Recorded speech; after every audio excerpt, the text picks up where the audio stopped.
Comrades, we must defend our country against imperialism. The only organization that is hated by imperialists is the EFF. I will never be intimidated by America. I will never be intimidated by Donald Trump. They were speaking about me in that meeting at White House.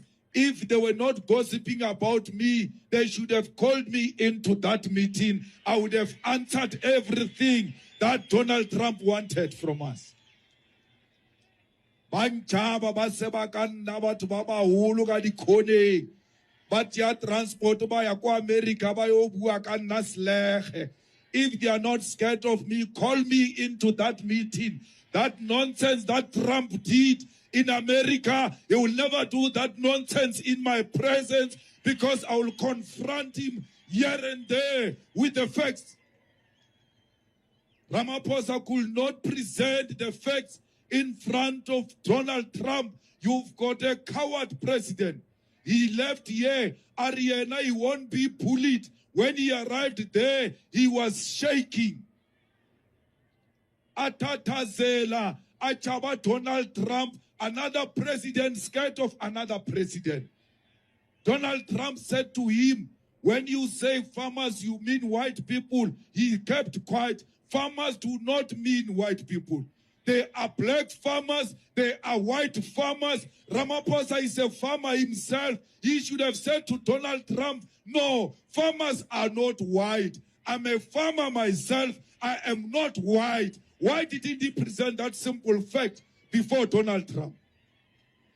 Why didn't he say, there are so many people killed in South Africa, and majority of them are blacks.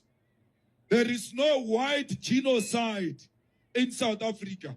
Bammonchatsila with crosses, he opens his eyes in shock. I know South Africa with my eyes closed. He's unable to tell Donald Trump that is not a picture of South Africa. This picture does not belong to us. We don't have mass graves of white people in South Africa. Mula was there. Kumbuzo was even worse.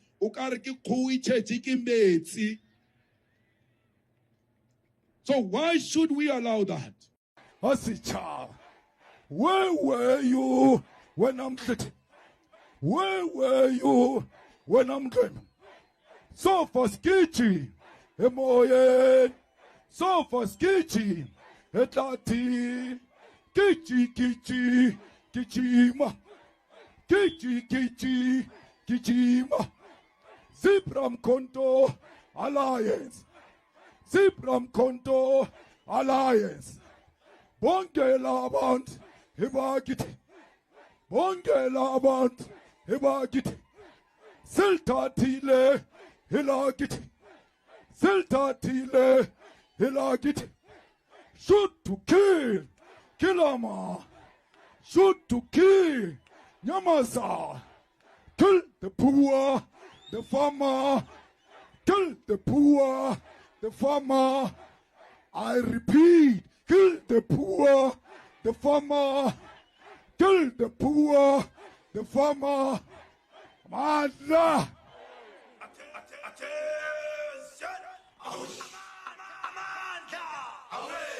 Ramaphosa keeps cool during Trump's choreographed onslaught. 3 months into Donald Trump's second term, foreign leaders should be aware that a coveted trip to the Oval Office comes with the risk of a very public dressing down, often straying into attempts at provocation and humiliation. Wednesday's episode with South Africa's President Cyril Ramaphosa was a classic of its kind, with the added twist of an ambush involving dimmed lights, a lengthy video screening, and stacks of news story clippings. As television cameras rolled, and after some well-tempered discussion, Trump was asked by a journalist about what it would take for him to be convinced that discredited claims of white genocide in South Africa are untrue.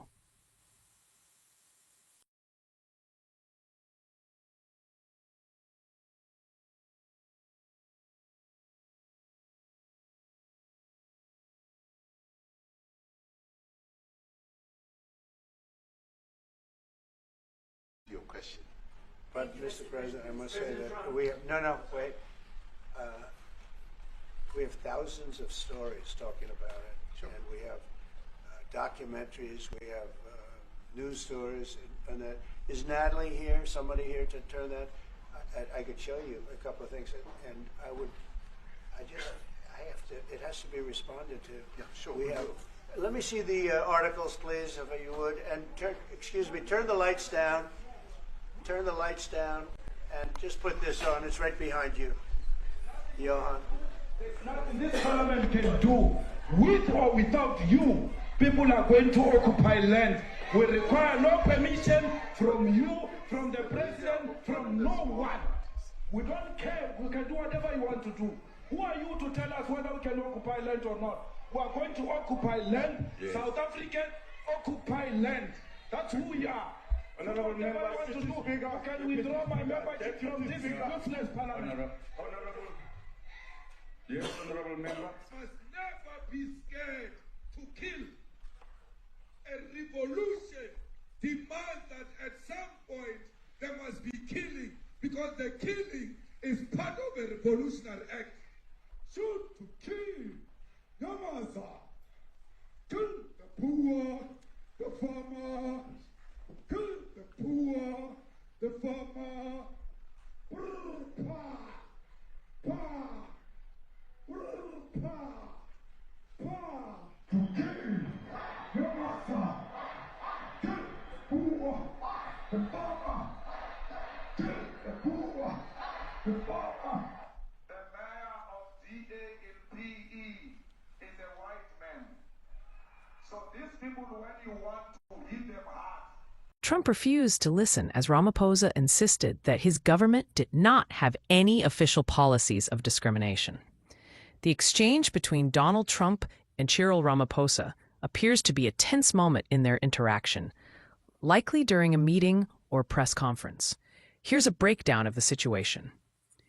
The conversation seems to revolve around allegations of discrimination within the government of South Africa, led by President Cyril Ramaphosa.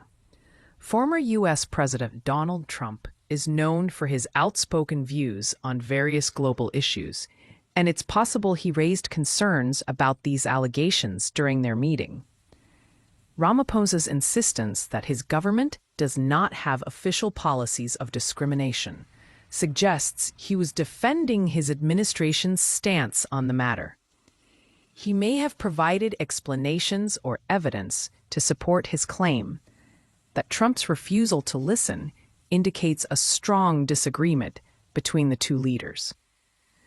Trump's refusal to listen to Ramaphosa's assurances could be seen as a sign of his skepticism or criticism towards the South African government's policies or actions. This reaction might be based on prior knowledge or perceptions of South Africa's policies, or it could be a reflection of Trump's general approach to diplomacy and international relations. This tense exchange could have implications for the relationship between the U.S. and South Africa, particularly if Trump's views are seen as representative of U.S. foreign policy. It may also spark debate within South Africa about the government's policies and how they are perceived internationally. Ramaphosa now responded by clearing the air or doubt to the pressmen and women. Watch the video here. For us, and when it comes to the issues of arresting anyone for any slogan, that is a sovereign issue.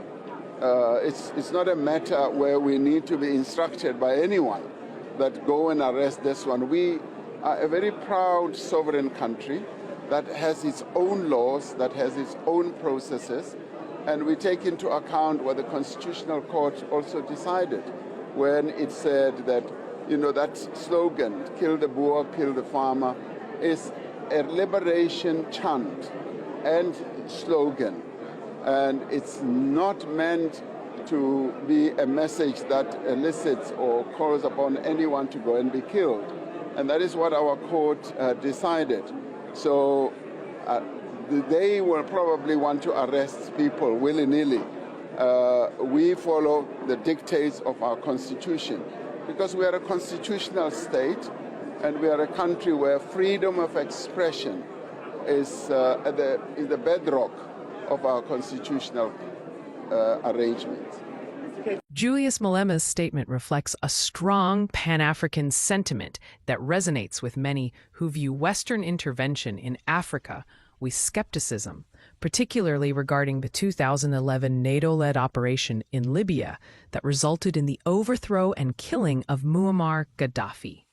While the official narrative cited humanitarian concerns and the prevention of mass atrocities, critics argue it was more about maintaining geopolitical dominance and suppressing Africa's push for sovereignty, especially if led by figures like Gaddafi, who promoted ideas such as a gold-backed African currency or a unified African government. Malema's framing taps into a broader historical context, Africa's struggle with neocolonialism, where foreign powers are seen as manipulating local politics and leadership under the guise of democracy or human rights. For supporters of leaders like Burkina Faso's Ibrahim Traoré, the message is clear. Only African-led solutions can ensure true liberation. Moral lesson: true independence and freedom for Africa will only come when Africans unite, protect their visionary leaders, and resist external manipulation. We need a borderless continent. We need a continent with one currency.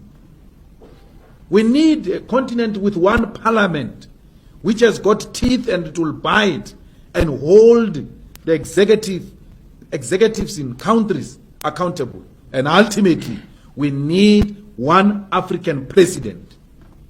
We need United States of Africa. We supported and we continue to support those ideals of brother leader Gaddafi. We are following in the footsteps of those leaders. We are not saying they were perfect, some of them, but there are a lot of teachings that come from our leaders in the continent which we can follow because we think they will unite us. This thing was the one thing called Africa. This was one thing. It was divided by colonizers. These borders are artificial borders imposed on us by colonizers. Why do you want to behave like you are owning colonizers' properties? These borders are colonizers' properties, they are not ours. Let us go back to African unity. We want one voice, one Africa. We must stop doing away with African hate, which was instilled in us by the colonizers. When you say, hey, there are too many Zimbabweans here, there are too many Nigerians here, hey, you are doing the work of the devil, which is to divide Africans. Be angry with Nigerians and South Africans for doing crimes, Zimbabweans, the same way you are with South Africans who commit crimes. They must be treated the same. It must not be because it's a Nigerian, it's a more crime. If a Nigerian kills a person, that killing is twice. As if the murder by South African is lesser than a Nigerian murder. It's wrong. Crime is crime. Let's deal with it as crime. When it is a white person in South Africa, undocumented, he's called an investor. Not only a white person, including Indians and Chinese. These Guptas didn't have proper papers here. These Guptas didn't have proper papers. No one dared called them Kwerekweres. No one. But if it was my African brothers, we're going to be called Kwerekweres because they don't have papers. Self-hate. It must come to an end. If it means making the EFF lose votes for that, let it lose votes. Lose votes on principle. Not on political expediency of wanting to appeal. This country belongs to Africans in the same way Nigeria belongs to South Africans. Nigeria is South Africa. South Africa is Nigeria. We are Zimbabweans. We need to do away with this nonsensical idea that was imposed on us by colonizers, by Theresa May ancestors, that we must dislike each other. We must do away with that. Theresa May is coming here to make sure that we continue to hate each other. Look at what we are doing now. We are reclaiming our land in South Africa. saying our people must get the land, inspired by our brothers in Zimbabwe. Namibia is following.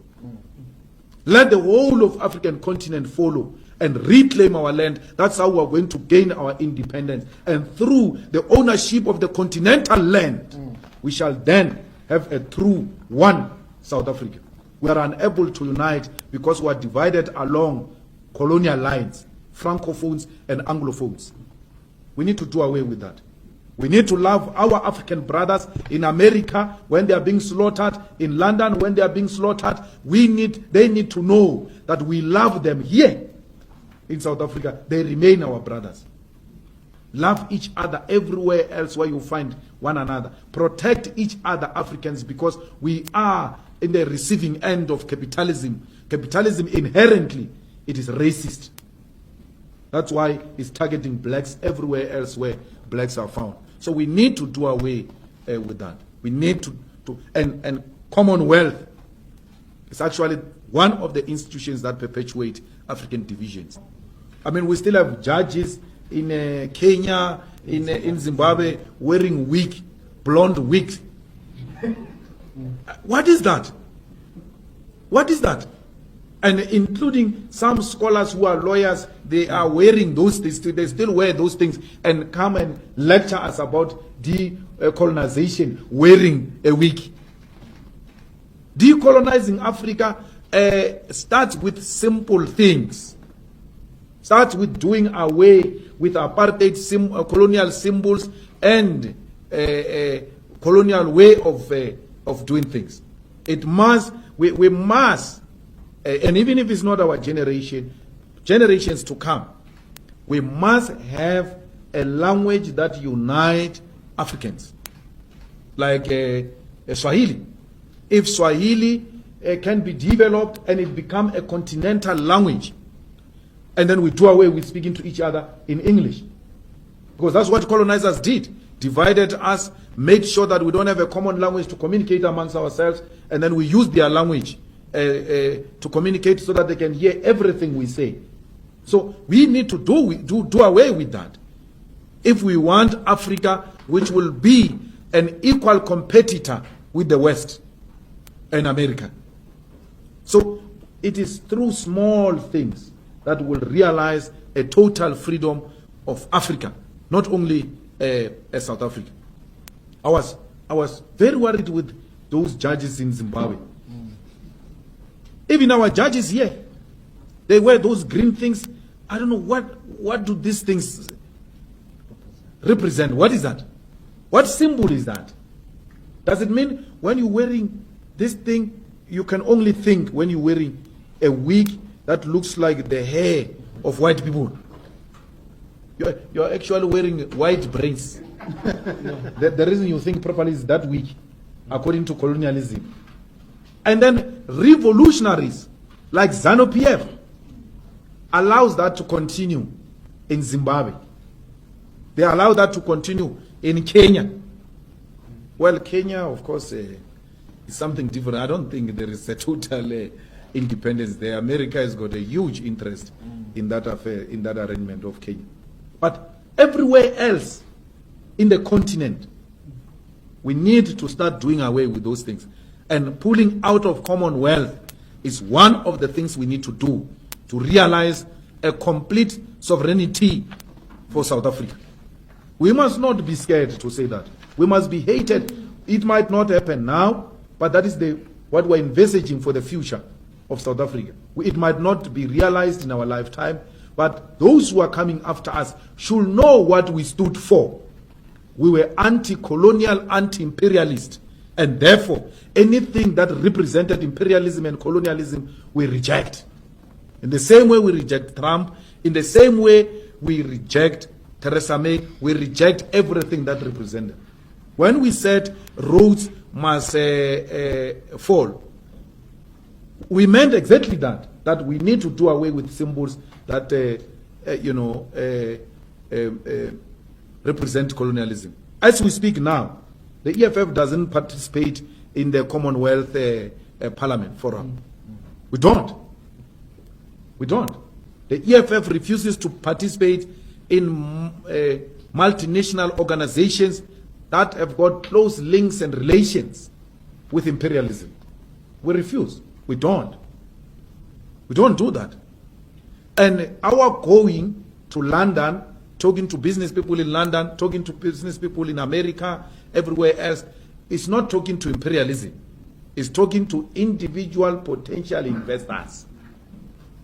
The same thing we can do in Nigeria. The same thing we can do in Kenya. Strengthen African Union. We need to strengthen African Parliament. We need to strengthen African judicial system. We need to trial tyrants here in Africa. We need to trial and jail dictators here in Africa through our own African judicial system. We can do it. We don't need imperialists to come and tell us how we can conduct our affairs in this continent. For that we shall be hated. But let us be killed and hated for what we stand for. We must not be scared to die for the things that we stand for. That's what we represent. That's what we stand for. And not being scared to die. I saw a Muruti that Kenneth Mishwe say, Malema is always surrendered by bodyguards and all that. Not being scared to die doesn't mean you must live a reckless life. Because any leader that lives a reckless life and doesn't protect himself, that leader will compromise the revolution. We need to protect our leadership. But if death comes, Malema must not ask for forgiveness. Malema must tell them, kill me, dog. That's what we are here to do. Kill me.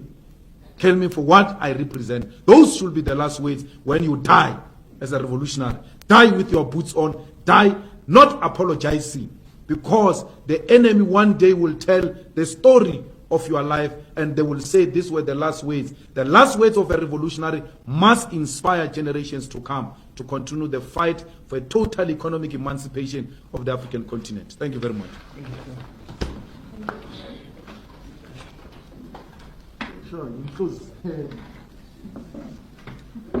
Thanks for watching. Please subscribe to our channel.